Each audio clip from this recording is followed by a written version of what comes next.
Sunday is a celebration of the resurrection of Jesus Christ. And what we do at this altar is in remembrance of Christ, but not just as an expression of calling him to mind, but as an act of bringing the past into the present, of experiencing what we celebrate, and of being in that eternal moment in the upper room in anticipation of the passion and resurrection of Christ. And so there's a wholeness about the celebration that brings together God and humankind and all the history that has characterized us and held us together. And so that describes who we are and what we do as Christians. But this morning, in this reading from the Gospel of Mark, we have a complex structure of two interrelated stories that speak to who we are and what we do. And so the one story embedded in the other is the story of the woman with a hemorrhage. And as a woman, she is a person without power in her society. Women did not have power in that time and place. But she also suffers a debilitating illness of some sort that has given her this flow, this hemorrhage, for 12 years. So we know that she's probably anemic and weak, and she has spent all of her wealth to hire physicians and seek cures and so forth, and it has been to no avail. In fact, she's somewhat worse. And she comes to Jesus in utter desperation, but also in faith. If I but touch the hem of his garment, perhaps I'll be healed. And she does that, and immediately she feels herself healed. Immediately Jesus senses that power has gone forth from him, and he wants to know, well, who was that and what that was about? And so she comes forward, which is also an act of humility for a disempowered person to do that before this great crowd, and to say, well, this is who I am and what I've done and why, because the added dimension of the situation is that underlying the story is that ancient tradition that a woman with a flow is taboo. You might remember the story of Rachel, who, getting back at her, the injustice carried out by her brother Laban, has hid the family gods, the household gods, in her saddlebags as Jacob is leading Rachel and the whole family and all their herds back to Canaan.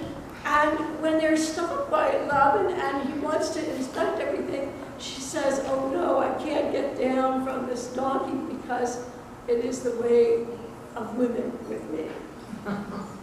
Which is to say, oh, I have to be where I am and you can't touch me.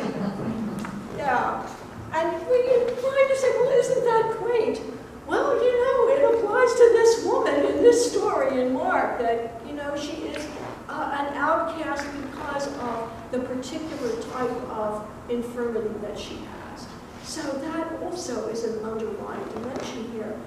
And we bring all that to this moment where she has told her story to Jesus and also has already experienced his healing power.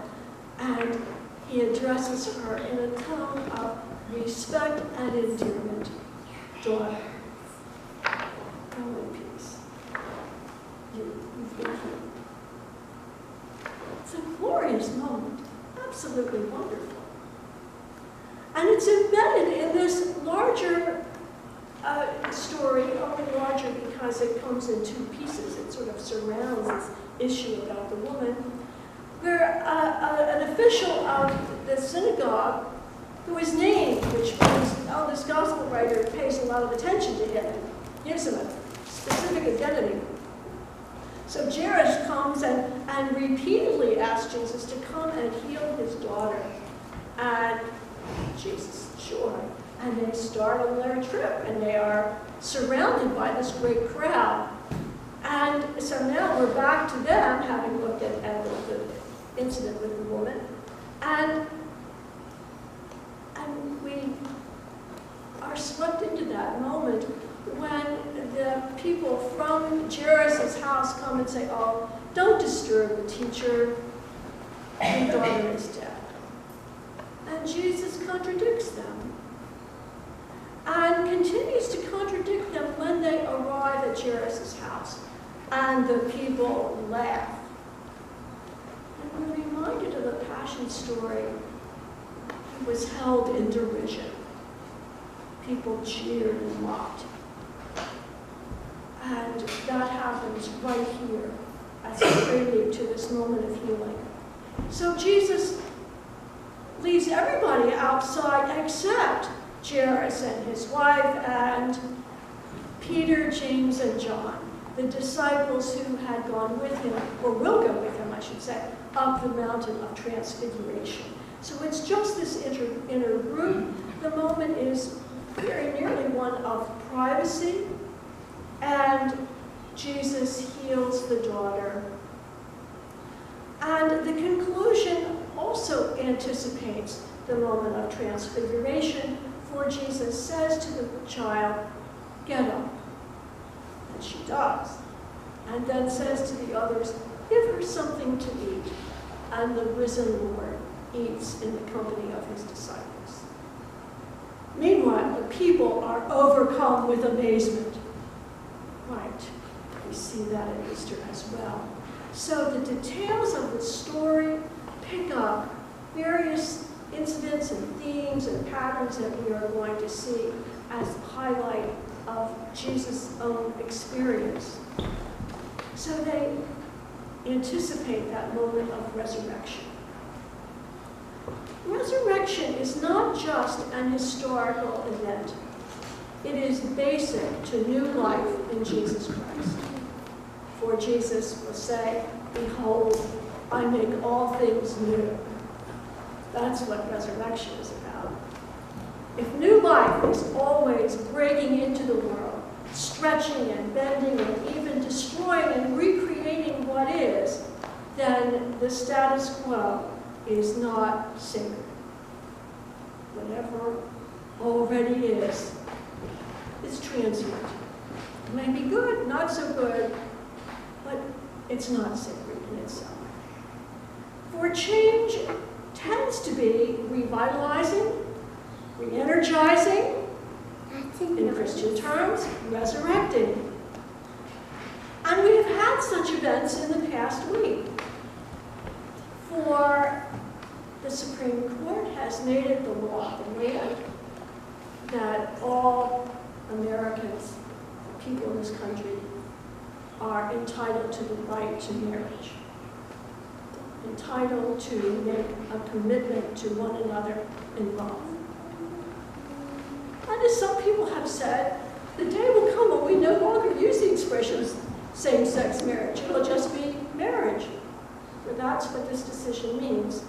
It doesn't mean that everybody agrees with it, but it does bring us closer and closer to the reality that we celebrate in our founding documents, in the Declaration of Independence, in the preamble to the Constitution.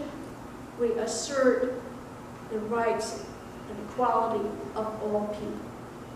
We have never achieved that, but we have one more step of working toward it, which is to say that we are more and more people of integrity if the closer we get to really living who we say we are. A second example is that we have, by Supreme Court decision, increase the availability of health insurance. At least it has been in place with Obamacare, and now the Supreme Court has said it's constitutional. Okay, please stop trying to repeal it. But it doesn't mean that it's perfect. We don't state that. There's room for improvement, but that's in the details. The very principle is constitutional. indeed, it kind of makes us closer to the standards of other first world nations who have achieved near or near universal health insurance. And that is a great relief. And finally, in the wake of the horror of the previous week's murders in Charleston, we have a movement toward getting rid of Confederate flags on public property. And many of us would say, well, at last. It doesn't mean that Confederate flags will disappear, for people do have the right to free speech, and if they want to display them on their lawns or in their places of business or on their license plates or whatever, we have no law, I think, that would be constitutional that would deny that. Maybe it will just become increasingly a mark of bad taste. We can be hopeful so that we won't see Confederate flags any more than we would see a swastika. But for the time being, at least there is a movement that in its tenor seems to me to be very much like Ronald Reagan saying to the people of Berlin, Mr. Gorbachev, take down this wall. And we are saying to state governments where it applies, take down those Confederate flags from your state houses and other public buildings. That would be a mark of integrity, to really practice who we say we are. And so these are all examples of healing in the body politic. And that's very important. And then for Episcopalians, we have kind of the cherry on top for this week, which is the election of Michael Curry as presiding bishop of the Episcopal Church. And if I seem particularly excited about that, it's not because of the color of his skin, it's because I've met Michael Curry and I've heard his preaching, and I gotta tell you, he's terrific. And if there's anybody who can really charismatically express the love of God and the power of Jesus Christ and redemption and really call it the Jesus movement, which is what it was called in the earliest days of the church, I think he's the one who really has the charisma, the Holy Spirit to do that. Not the only one, but a really good one. So when we become aware of redeeming change, resurrection, new life, for Christians, the truest way to celebrate that is Eucharist, Thanksgiving. For we give thanks, and an expression of our thanks is becoming increasingly generous in all kinds of ways. We're not just talking about money, but all of the ways we use our time and our energy and our love of the Lord in large ways and in small ways. Those are acts of generosity, and those are continuations of God's blessings in the world. So God's blessings are experiences of steadfast love. And that love is manifest in the outpouring of the Holy Spirit. We want that to inform and energize our hearts and our souls. For the world is always hungry and is always needy. So by the grace of God, we are called to thanksgiving and generosity, to be persons of integrity and